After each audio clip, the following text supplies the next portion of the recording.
Nós voltamos com o programa Entrevista Coletiva e o tema de hoje é obesidade. No primeiro bloco nós falamos sobre os fatores que desencadeiam essa doença e agora nós vamos priorizar um pouco sobre a cirurgia bariátrica. Vamos conversar com a doutora Maria Luísa Trabaquim Jimenez, ela que vai falar um pouquinho a respeito, será que é mito, é verdade, que após uma cirurgia bariátrica a pessoa pode ter compulsão por doces, de repente por drogas e até mesmo se tornar ninfomaníaco? Será, doutora?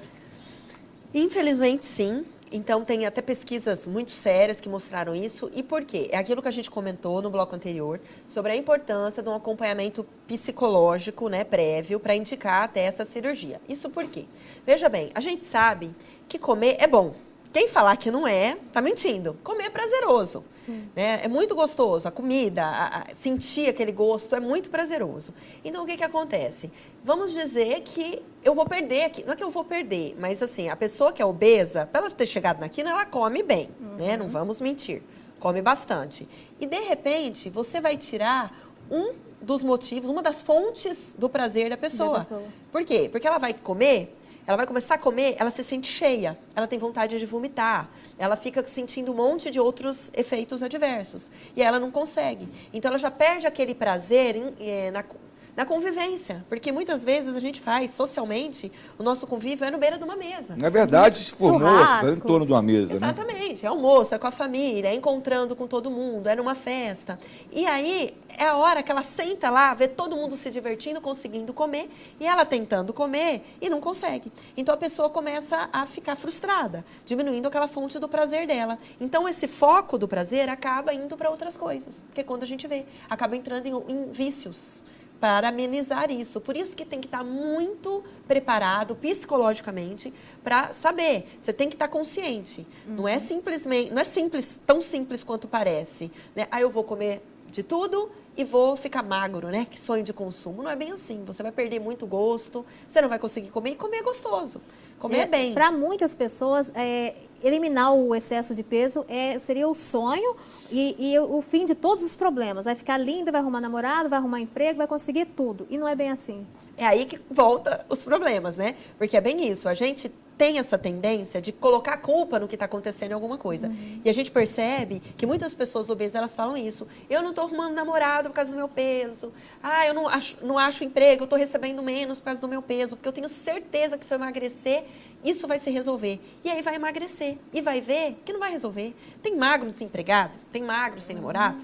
Então, os problemas tem para gordo e para magro, e aí fica frustrado. E aí que a hora também acaba entrando nos vícios. Então, isso tudo que tem que estar ciente. Essa questão, tanto a obesidade e as questões relacionadas ao peso, acabarem desencadeando processos de transtornos psicológicos, como também os transtornos psicológicos podem acabar desencadeando o processo de obesidade, a questão da compulsão por comer.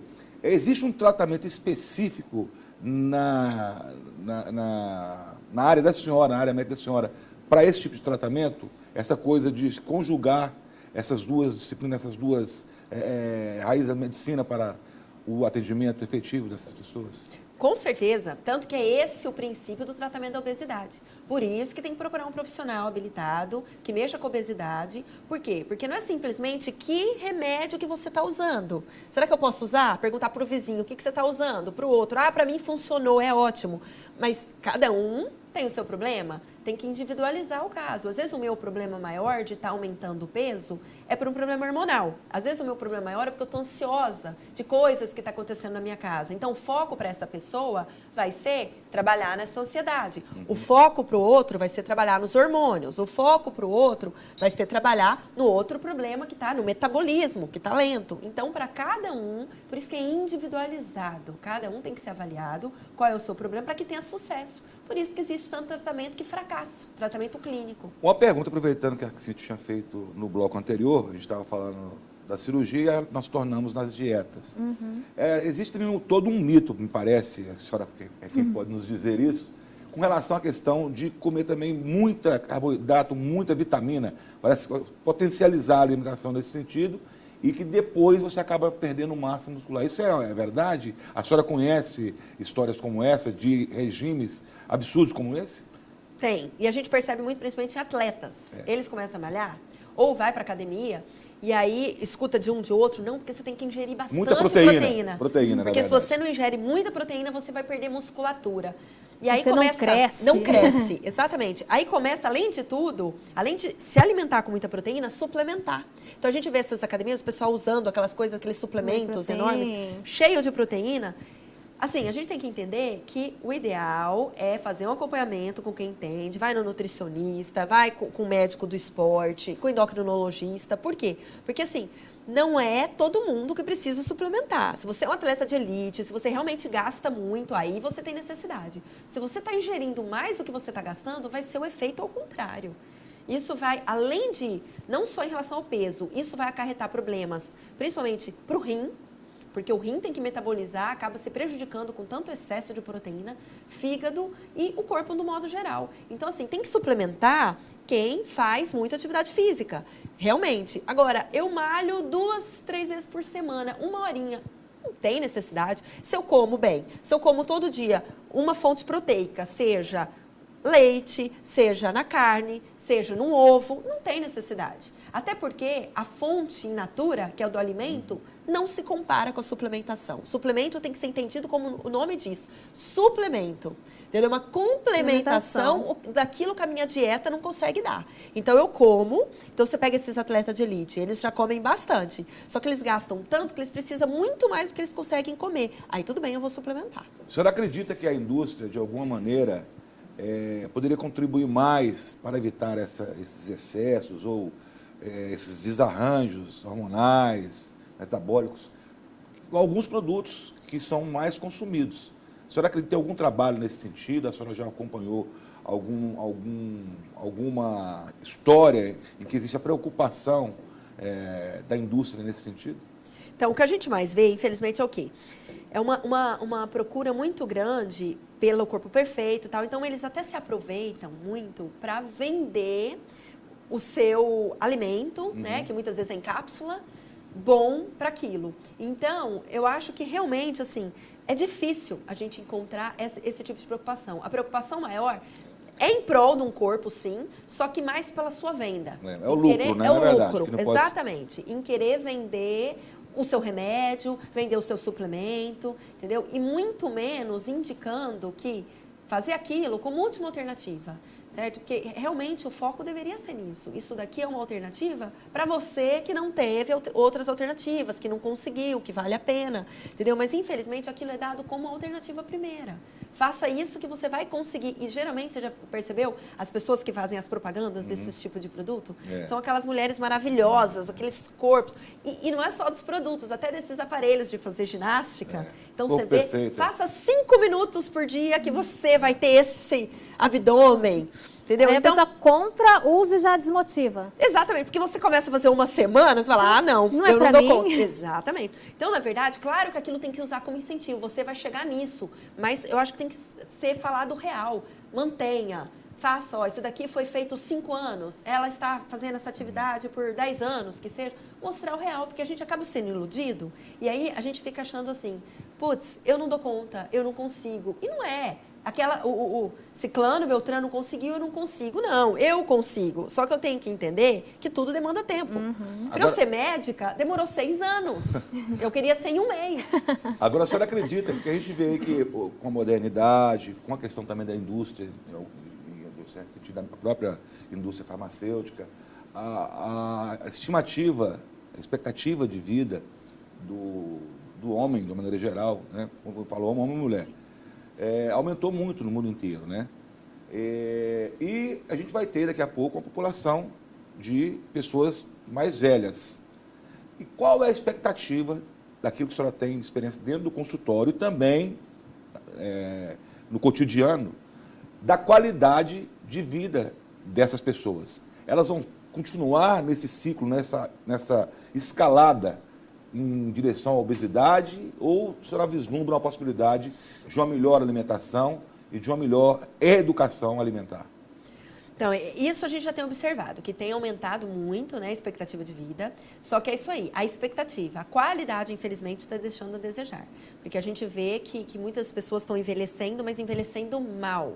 Está conseguindo porque a indústria farmacêutica está muito avançada, tem muitos medicamentos, Cosmética também. cosméticos, os principais doenças que mais matam, que são as cardiovasculares, as medicações são boas, está muito evoluída, a medicina está muito evoluída, até de dar o diagnóstico precoce, então a gente consegue assim, vislumbrar bem antes um problema cardíaco, um entupimento de uma coronária. Então tem tudo isso que a gente está conseguindo, com isso, postergar, segurar mais a morte.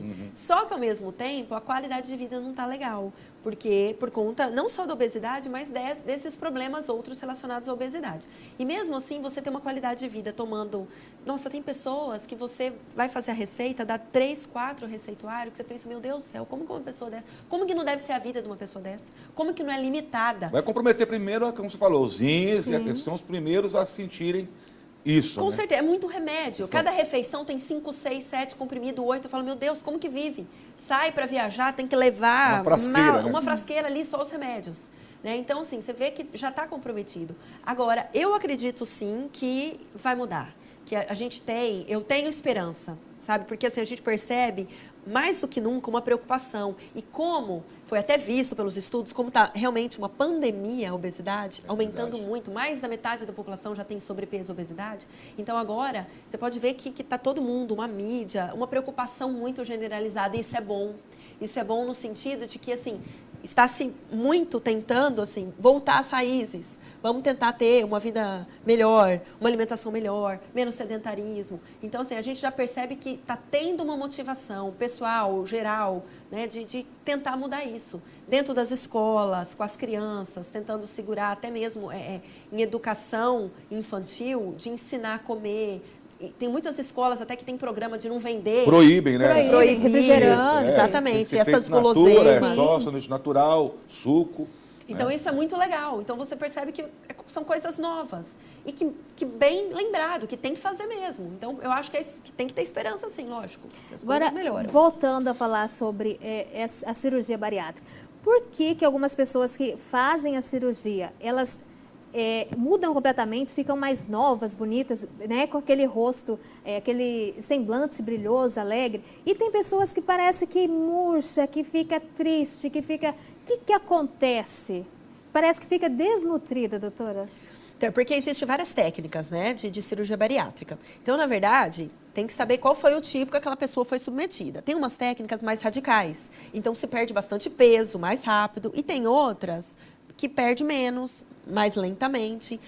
E o que acontece? Se a pessoa tem uma indicação grande de fazer cirurgia, quando ela começa a perder peso, tudo começa a melhorar. O diabetes que ela tem, a pressão alta, então ela começa a realmente se sentir melhor, porque todas aquelas doenças dela estão melhorando.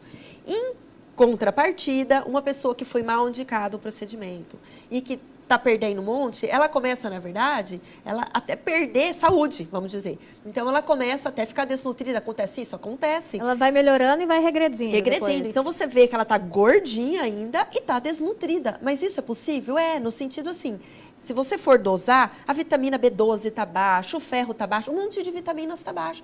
E eles não entendem, mas como que pode? Olha aqui o meu tamanho ainda. Mas... isso acontece, porque está perdendo muito rápido. Por exemplo, há casos que tem que ser revertida a cirurgia? Tem casos que, assim, que a perda é tão grande e não consegue... Porque assim, a gente percebe que se perde, estaciona. Para todo mundo, estaciona. Tanto que está tendo muitos casos de reganho de peso, infelizmente.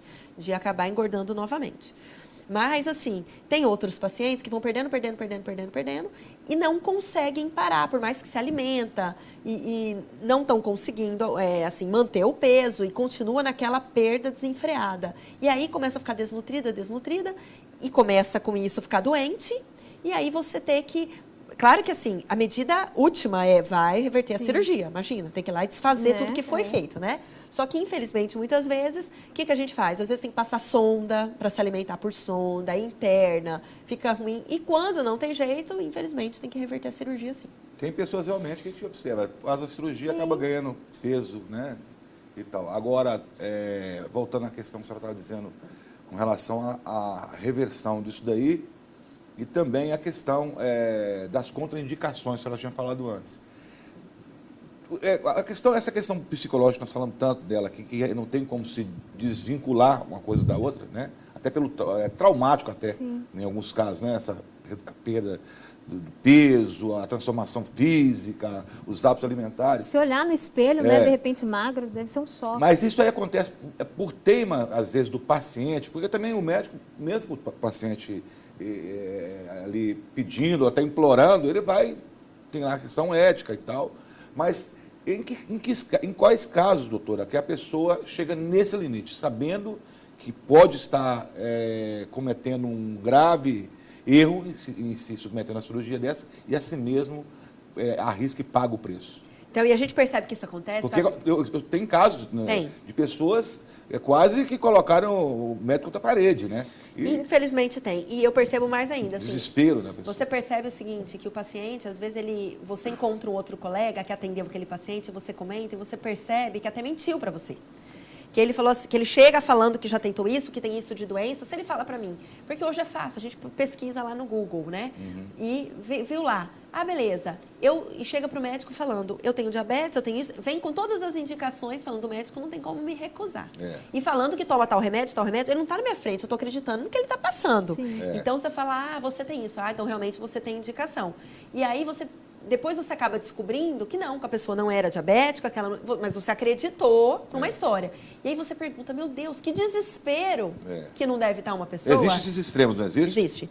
De chegar a mentir, sabe? Porque eu acho que a primeira coisa, você tem que ser totalmente verdadeiro com alguém que quer te ajudar. Você está procurando ajuda? Então você tem que falar, você tem que ser franco. Olha, eu tenho dificuldade, eu não estou conseguindo, tem o que eu possa fazer, eu não quero chegar ao extremo, mas eu vejo que na minha vida a única maneira vai ser isso. Entendeu? Eu acho que a melhor coisa é você se ajudar. A melhor maneira de se ajudar é ajudar o profissional que está ali, que você escolheu, certo? Contando a verdade, falando a verdade, porque senão o maior prejudicado é você. A gente vê casos, inclusive, volta até a questão do ganho e daquela obesidade, assim, chega a ser uma coisa triste, a gente vê em filmes, vê na internet, né? Hoje em dia, né?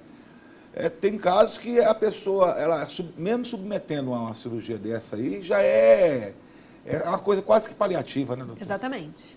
Porque por mais que perca muito, esse muito ainda não é suficiente. Pouco. Exatamente. Ainda é muito pouco, infelizmente. E pensar que chegou nisso, né? E ninguém ganha 15 quilos de um dia para a noite.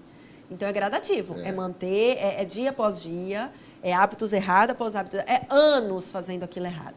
Então, aí que eu te pergunto. A gente leva anos para chegar naquele peso. E por que eu quero em um dia ficar magro? São anos para voltar a ter o peso normal. Então tem que ter essa paciência. E a gente quer coisa milagrosa, a gente quer coisa para ontem, a gente quer emagrecer rápido. Ser humano. Bem, são muitas perguntas ainda, mas o programa está ao fim. Eu termino aqui. Quero agradecer a presença da endocrinologista Maria Luísa, ela que está com um bebezinho recém-nascido e dispôs aqui gentilmente para poder falar sobre um tema desse. Muito obrigada, doutora. Eu que agradeço, viu, vocês. Agradeço também ao jornalista Narbal Guerreiro por ter contribuído também com as perguntas aqui para a doutora. Muito obrigada. Obrigado, Cíntia. Obrigado, doutora. E obrigado, telespectador, pela paciência e pela audiência. E eu pergunto para você, telespectador, o que você quer ver na nossa programação da TV Assembleia? Liga para a gente, o nosso telefone é o 3313-6337. Dê sugestões para os nossos programas. Quais são os especialistas que você quer que a gente entreviste aqui? Liga para a gente, então. Eu agradeço a sua companhia e até o próximo programa.